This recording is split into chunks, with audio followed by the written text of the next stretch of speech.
13절에서 16절까지 읽겠습니다. 마태복음 5장 13절에서 16절입니다.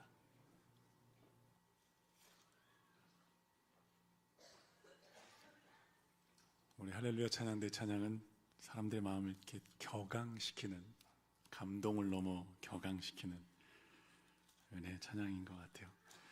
마태복음 5장 13절에서 16절 함께 읽겠습니다. 시작. 너는 세상의 소금이니 소금이 만일 그 맛을 잃으면 무엇으로 짜게 하리요?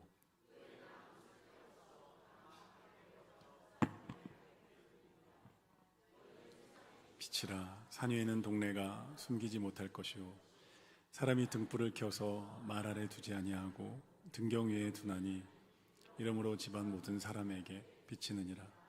이같이 너희 빛이 사람 앞에 비치게 하여 그들로 너희 착한 행실을 보고 하늘에 계신 너희 아버지께 영광을 돌리게 하라. 아멘. 할렐루야.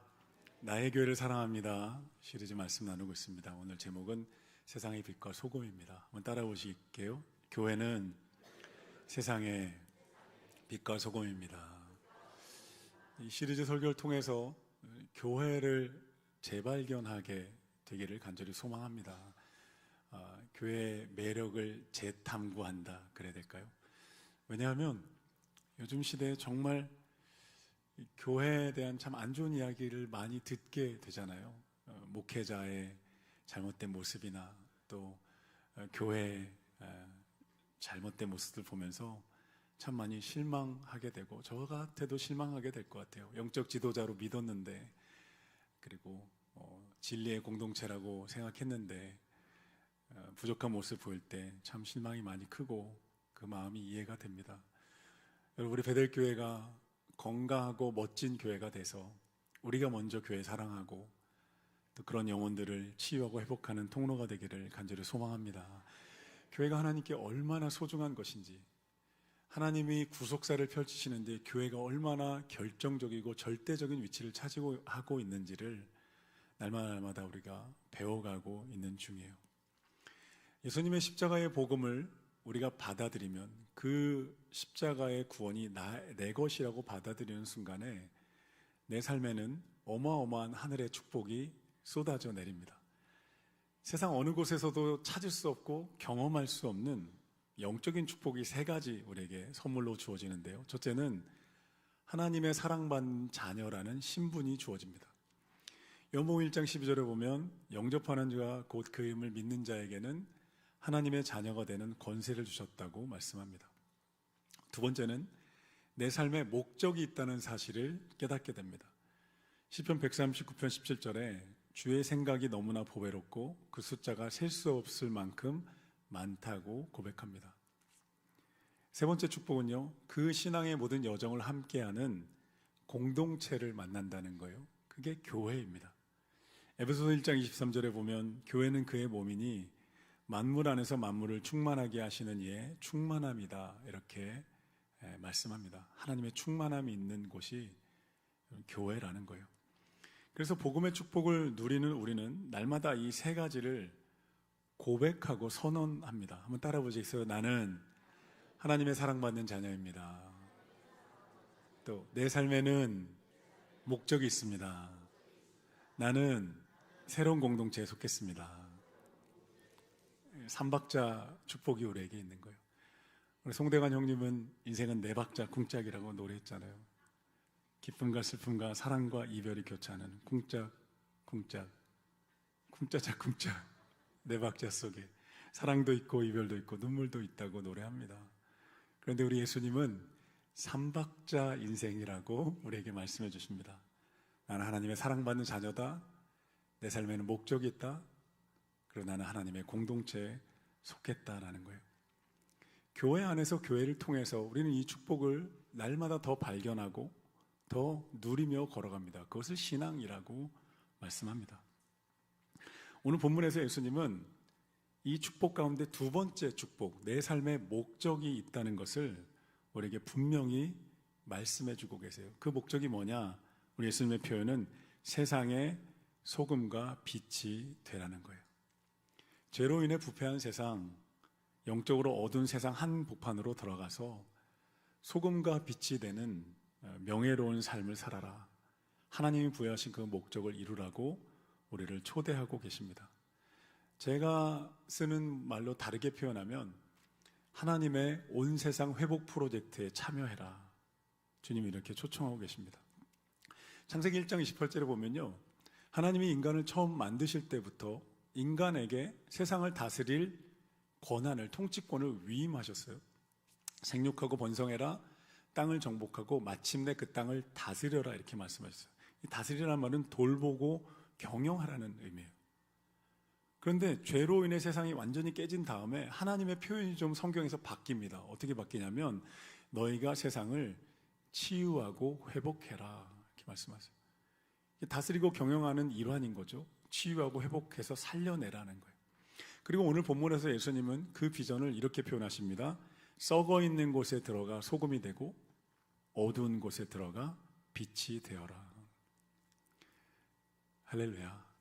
저는요, 세상 한복판에 지금도 세계 곳곳에서 소금과 빛이 되는 수많은 교회들의 이야기를 찾아 듣고, 그런 그리스도인들의 이야기를 일부러 찾아서 읽고 듣습니다. 그리고 부러워합니다. 사도행전을 설교할 때도 제가 읽은 내내 주님, 우리 교회도 이런 교회 되게 해주세요.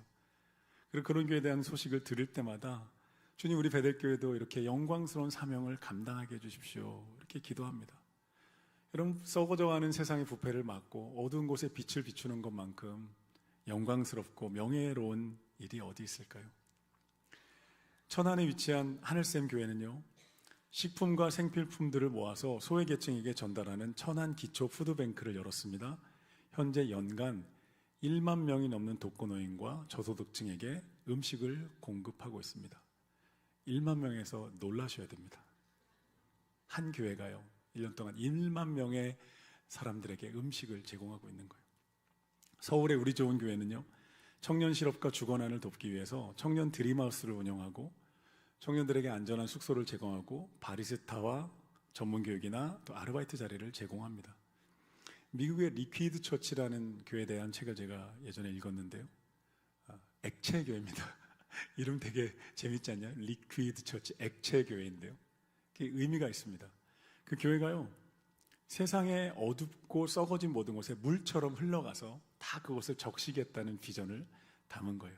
그래서 그 교회가 어느 날 전선 성도와 청년들이 모여서 제한 시간 내에 가장 많은 구호 식량 박스를 포장하는 프로젝트를 열었고, 그 프로젝트 제한 시간 내에 가장 많이 포장해서 기네스 기록을 갱신했대요. 여러분, 신기하죠? 그런 기네스 기록도 있나 봐요. 제한 시간 내에 정말 많은 박스를 포장한 거예요. 그리고 리퀴드 처치라는 이름에 걸맞게 중앙 아프리카와 니카라과 엘살바도르 등 지구촌 가난한 국가들의 마을에 우물을 파주고 정수 시스템을 구축해서 수만 명의 주민에게 깨끗한 식수를 제공하고 있습니다. 수만 명에서 놀라주셔야 되는 거예요. 한 교회가 수만 명의 물을 책임지고 있다는 거예요. 사랑하는 성도, 하나님, 우리가 세상의 소금과 빛이 되기를 원하십니다. 어떻게 하면 우리는 세상의 소금과 빛이 될 수 있을까요? 하나님은 성경을 통해서 우리에게 세 가지 방법을 알려주고 계십니다. 첫째는, 하나님은 우리가 선한 양심을 지킬 때 세상의 소금이 된다고 말씀하십니다. 내가 있는 자리에서, 일터와 가정과 학교에서 선한 양심을 지킬 때 우리는 그곳이 부패하는 것을 막아서고 그곳의 신선도를 높일 수 있게 됩니다. 디모데전서 1장 5절에 보면 이 교훈의 목적은 정결한 마음과 선한 양심과 거짓 없는 믿음에서 나오는 사랑이거늘, 이렇게 말씀하고요. 베드로전서 3장 16절에 보면 선한 양심을 가지라. 이는 그리스도 안에 있는 너희의 선행을 비방하는 자들을 부끄럽게 하려 함이라, 이렇게 말씀합니다. 여러분, 예수님이 유일하고 완전한 소금이셨잖아요. 죄로 인해 타락한 세상, 죄로 인해 상처받은 세상이 하나님이 본래 창조하신 본연의 살맛을 잃어버린 거예요. 부패한 거예요.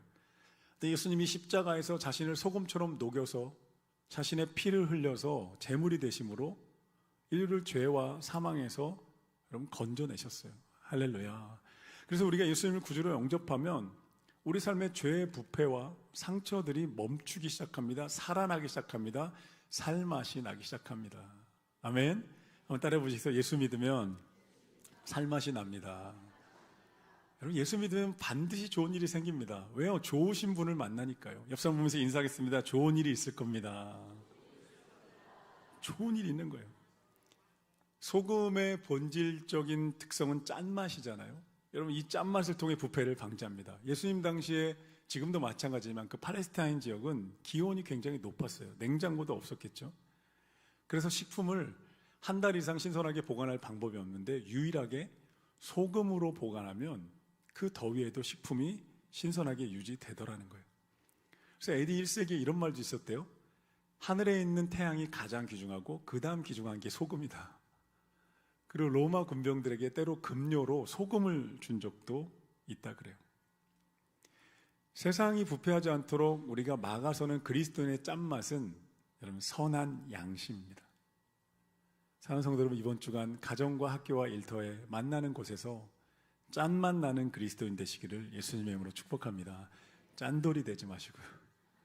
지갑은 열고 짠맛은 내야 되는 거예요. 짠맛을 내는 그리스도인, 선한 양심을 지키는 그리스도인이 한 명만이라도 있으면 여러분 그 공동체는 영적으로 더 이상 나빠지지 않고 신선도를 유지하게 됩니다. 선한 양심을 지킬 때 우리는 소금으로 쓰임받게 돼요. 그런데 이 안에 굉장히 중요한 영적 원리가 하나 들어있는데요. 선한 양심을 지키는 것은 우리의 도덕적 의지에 달려있지 않다는 거예요. 그것으로 가능하지 않다는 거예요. 중요한 성경이 말씀해주는 우리의 중요한 영적 원리는 우리가 하나님의 백성이라는 자존심이 있을 때 우리는 선한 양심을 지킬 수 있다고 말합니다. 다니엘과 세 친구는요, 바벨론의 포로로 끌려갔어요. 이름도 바뀝니다. 언어도 바뀝니다. 문화도 바벨론식으로 강요당했어요. 그런데 다니엘이 어느 날 왕이 내려주는 음식, 고기를 먹지 않기로 결정을 한 거예요. 왜냐하면 다 이방 신상에게 먼저 고기를 바친 다음에 나눠주는 이방 제물이었기 때문에 다니엘서 1장 7절에 보면 다니엘이 뜻을 정하여 그 음식을 먹지 않기로 결정했다고 말씀합니다. 왕이 화가 난 거예요. 궁중의 내시들이 화가 난 거예요. 큰일 난다. 이러다 처형당한다. 그런데 다니엘은 끝까지 먹지 않기로 결정합니다. 왜냐하면 나는 하나님의 백성이라는 자존심이 있었기 때문에 그래요. 다니엘 세 친구 역시 풀무불 앞에서 하나님을 예배하면 너희를 죽이겠다는 그 위협 앞에 이 세 친구들이 말합니다. 우리는 하나님의 백성의 자존심을 지키며 이 불에서 죽어갈 수도 있습니다. 자존심을 지킵니다. 선한 양심을 지켰고 하나님이 그 선한 양심을 지킨 그들의 자존심을 지켜주셨어요. 할렐루야. 다니엘이 삽니다. 세 친구도 삽니다. 세상은 끊임없이 상황과 이익에 따라 양심을 타협하라고 우리를 유혹합니다. 이때 우리를 버티게 하는 것은 도덕적 의지가 아니고 하나님의 자녀, 하나님의 백성이라는 거룩한 자존심입니다. 내가 누구인가에 대한 확신이 있을 때, 여러분 왕의 자녀는 길거리에 음식 먹지 않아요. 여러분 하나님의 백성이라는 자존심이 있는 사람은 세상의 유혹 앞에서 누가 바라보지 않아도 세상의 유혹 앞에서 내 하나님의 이름에 먹칠할 수 없다. 내 아버지의 이름에 누를 끼칠 수 없다는 자존심으로 선한 양심을 지킵니다. 때로 우리 그런 생각 들 때가 있잖아요. 내가 이렇게까지 해야 될까? 사람들이 꼭 그렇게까지 해야 돼. 다들 그렇게 살잖아 라고 말할 때 우리를 버텨주는 것은 나는 하나님의 백성이라는 영적 자존심입니다. 사랑하는 성도 여러분, 자존심 있게 살아가자고요. 아멘. 제가 예배 끝나고 여러분 소금 한 봉지씩 나눠드릴 테니까요. 내일 직장이나 학교에 가서 사람들에게 뿌리십시오. 이 썩어질 것들아, 부패를 막아주마. 소금 맞고 다 깨끗해져라. 이러면 화요일날 사직서 써야 됩니다. 농담입니다. 예수님은 소금을 뿌리라고 말씀하지 않으셨어요. 소금이 되라고 말씀하셨어요. 소금 뿌리지 마십시오. 사람들에게 말로.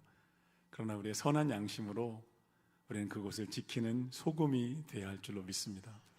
30년간 정직하게 기업을 경영했던 한 중소기업 대표의 이야기입니다.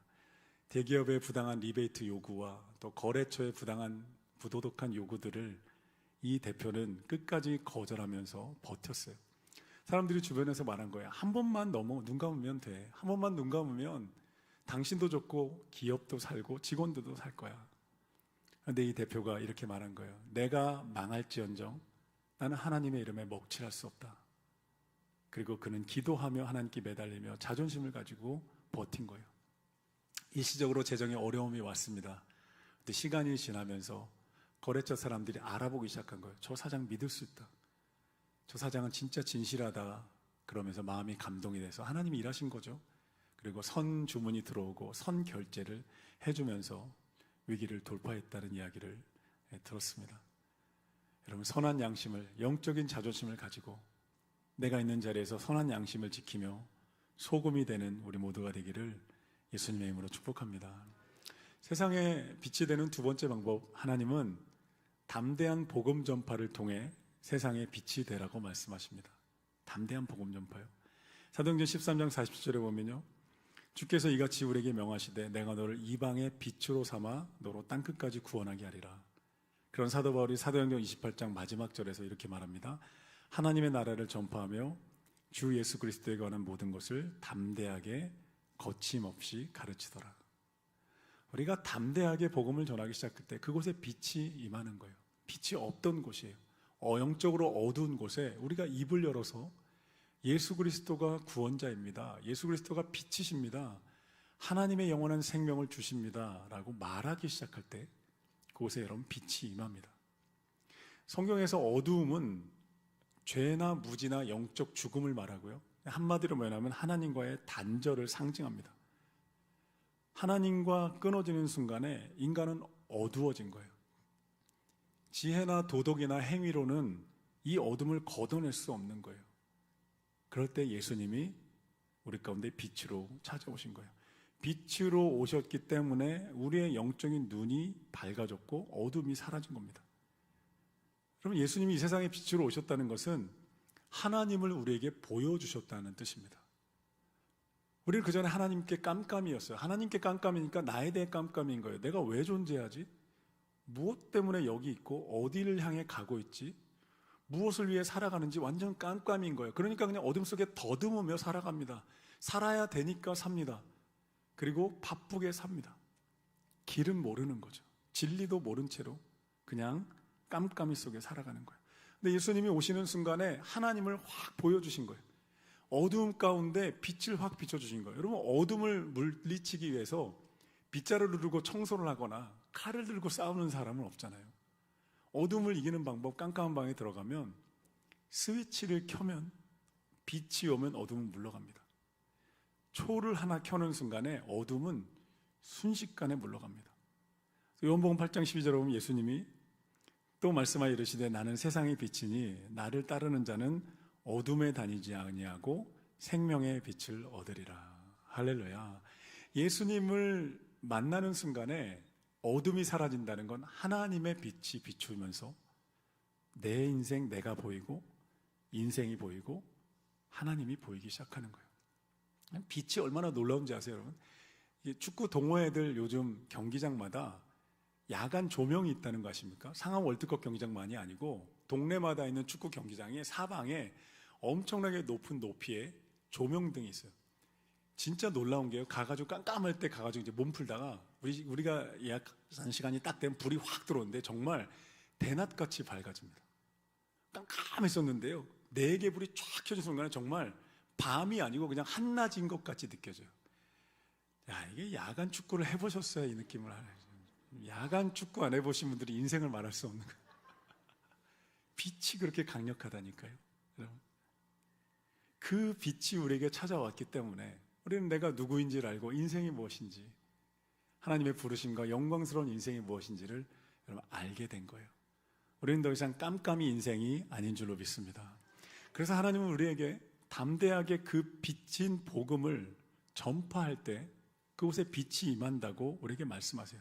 결과에 대한 두려움 내려놓고 이 복음을 전했을 때 어떤 일이 벌어질지, 사람들이 거절할지에 대한 두려움 내려놓고 입을 열어서 말하라는 거예요. 예수가 진정한 빛입니다. 예수님 안에 구원이 있습니다. 예수님 안에 십자가의 복음과 죄사함이 있고 하나님의 영원한 생명이 있습니다. 담대하게 복음을 전할 때 결과는 성령님이 책임지십니다. 성령님이 책임지시는 거죠. 사람의 말로 되는 게 아니잖아요. 근데 우리가 복음을 전할 때 그 복음의 능력이 나타나요. 로마서 1장 16절에 사도 바울이 그래서 이렇게 고백했어요. 내가 복음을 부끄러워하지 아니하노니 이 복음은 모든 믿는 자에게 구원을 주시는 하나님의 능력이 됨이라. 하나님이 하십니다. 한번 따라해 보시겠어요? 하나님이 하십니다. 성령님이 하십니다. 네. 아멘. 우리는 그저 담대하게 복음을 전파하는 것뿐이에요. 그때 그곳에 빛이 임합니다. 영국의 위대한 설교자 찰스 스펄전 목사님에게 한 청년이 찾아왔어요. 목사님, 복음을 전하고 싶은데 저는 언변이 부족하고 사람들이 거부할까 두려워서 못하겠습니다. 스펄전 목사님이 청년의 손을 붙잡고 어두운 방으로 들어간 거예요. 가서 어두운 방에 촛불을 하나 밝혔어요. 이 촛불 때문에 어둠이 물러가요. 청년에게 물어봅니다. 이 촛불이 어떤 일을 하고 있는가? 그냥 타오르고 있을 뿐이야. 그런데 어둠은 물러갔지. 자네도 마찬가지야. 그냥 자네 안에 있는 복음이 비친 거야. 자네가 입을 열어서 담대하게 복음을 전파하면 그 다음은 성령님이 하신다네. 청년이 이 말을 듣고 위로받고 힘을 얻었고 수많은 사람들에게 복음을 전하면서 빛으로 하나님께 쓰임받았다고 합니다. 우리가 담대하게 복음을 전파할 때 결과는 하나님께 맡기고 입을 열어 예수 그리스도의 말할 때 하나님 그곳에 빛이 임하게 하실 줄로 믿습니다. 세 번째, 우리가 세상의 소금과 빛이 되는 방법은 하나님은 착한 교회가 세상의 소금의 빛이라고 말씀하십니다. 우리가 선한 양심을 지킬 때 소금이 되고요. 담대하게 복음을 전할 때 빛이 되고요. 마지막으로 착한 교회가 될 때 세상의 소금과 빛이 될 수 있습니다. 오늘 본문 16절에 보면요. 우리의 착한 행실을 보고 사람들이 하나님께 영광을 돌리게 될 것이라고 말씀합니다. 저는요, 우리 베델교회가 지역과 이웃을 섬기는 착한 교회가 되기를 날마다 기도하고 꿈꿉니다. 착한 교회라는 표현이 조금 익숙하진 않죠. 근데 이 착한 교회라는 말 속에 참 많은 메시지가 들어있어요. 우리의 구원자이신 예수님이 착한 메시아였다는 거 아십니까? 예수님은 세상의 왕처럼 힘으로 군림하는 메시아가 아니었어요. 우리를 사랑해서 우리에게까지 낮아져서 우리의 연약함을 짊어진 착한 메시아이십니다. 이사야 53장에 보면요, 예수님은 도살장에 끌려가는 어린 양처럼 십자가를 향해 끌려가서 묵묵히 피 흘리는 고통을 다 당하셨어요. 만왕의 왕이신 하나님이신데 예수님은 그 고통을 당하셨어요. 예루살렘 섬에 입성하실 때 보면요, 로마 군대의 장군처럼 커다란 말을 타고 막 군대를 데리고 나팔 불며 호령하지 않으셨어요. 예수님은 나귀를 타고 입성하셨어요. 얼마나 겸손하신 모습이에요. 그리고 나귀를 타고 입성한 최종 종착지가 어디였냐면 십자가였어요. 십자가에서 저 여러분의 죄를 대신 짊어지셨고 저 여러분의 대신 상처를 당하셨고 우리의 연약함과 모든 고통을 대신 치르셨고 모든 심판을 대신 당하셨어요. 그 예수님의 착한 십자가로 인해서 생명과 구원과 치유가 우리에게 선물로 주어진 줄로 믿습니다.